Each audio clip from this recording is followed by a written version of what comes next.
Hello, everyone. I'm Tanisha Sinclair. I am a fourth year TDS student in the cast of Love and Information. And I have with me here our amazing director, Ray Hogg. Hello, thank you. Hi. I'm going to jump right in. How do you feel as a director working in an online medium?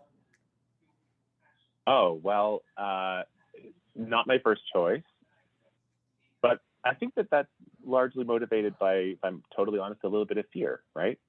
That's not what I spent my life preparing for, was this medium that is, where there's no I mean, I come from a black family also, so black families, we talk over each other, and there's a certain amount of the vibe in the room is important, just like culturally where I come from.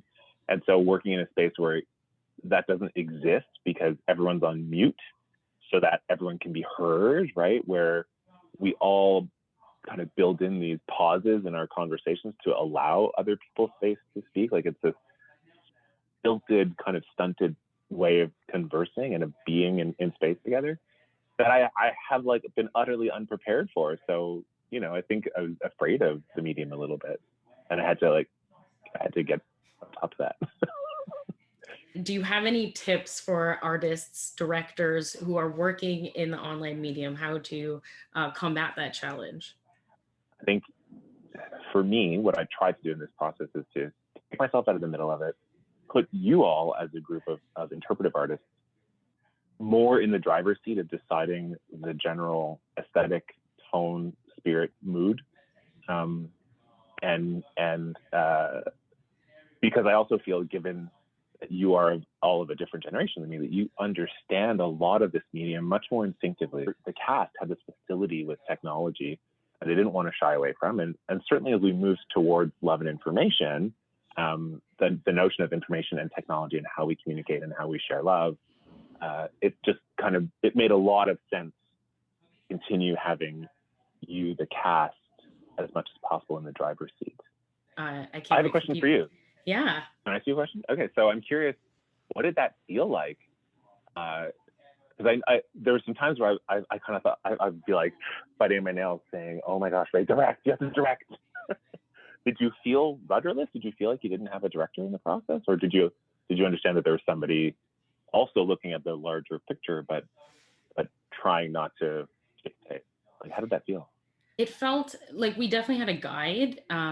You especially when you gave us that matrix, that was very helpful, like who was in what scene. So we had a guide as actors, like to have some freedom because there is so little like in the text that tells you this is who this character is. Like you get to decide this as a company. So I feel like it helped us connect more because we're so far apart. So when we got to decide together, I felt like that just connected us a bit more.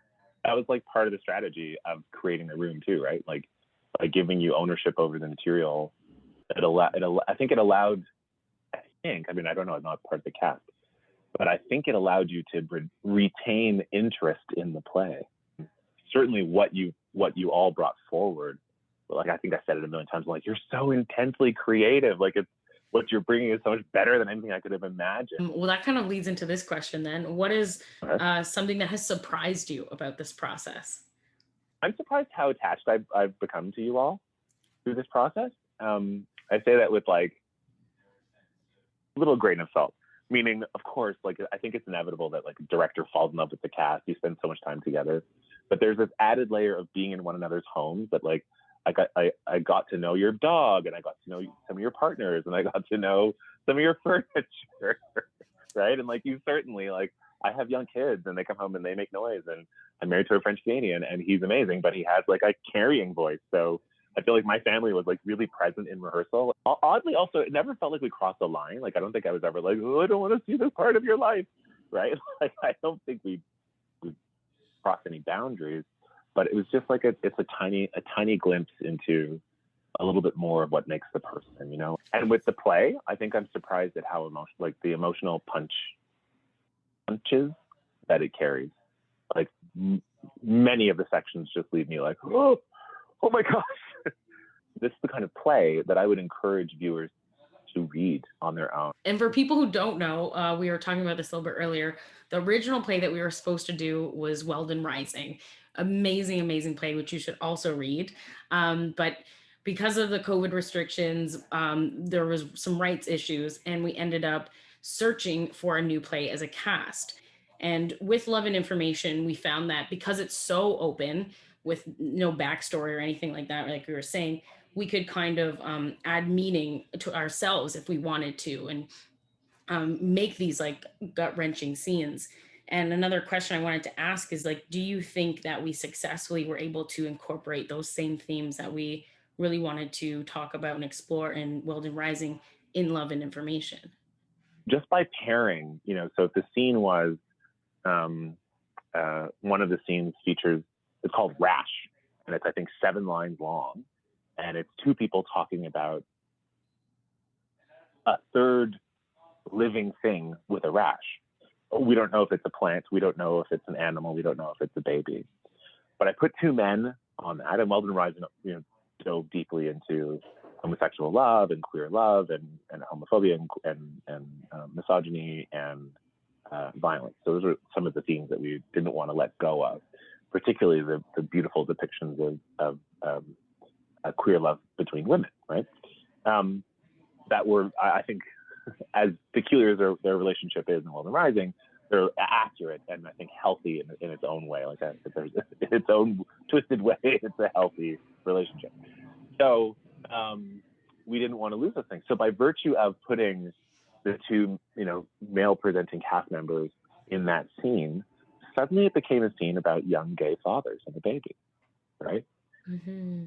I'm not even sure if that's where we landed in our table work on that particular scene, but it's like that's what the relationship, the spatial relationship suggests that, and the relationship of the people.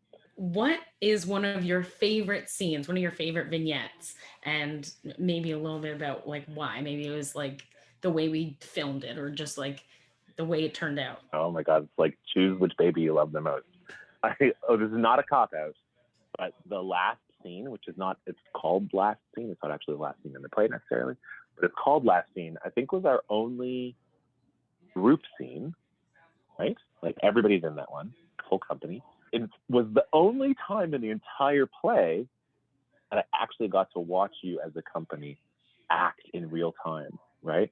I never actually got to be in the room with you while you were documenting the acting you would do, the acting that the audience is going to watch. In this play, in this instance, and in the medium and the way we chose to do it, I was not in the room with you while you were recording, because sometimes you're recording outside of your house, or well, almost every time, there was, I think, 3 scenes maybe where people were in the same location, but for most of the scenes in the play, you're acting over telephone or over Skype from 2 completely different locations, or sometimes 3 different locations. So there was no way for me to be in the recording session. So that one, last scene, was special because I got to be there, and that you were all there was also really nice to me.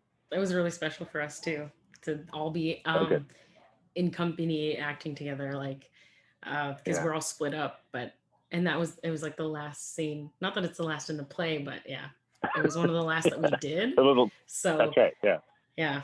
Well, thank you so much for taking the time to speak with us, and I cannot wait for people to see this amazing creation that we made.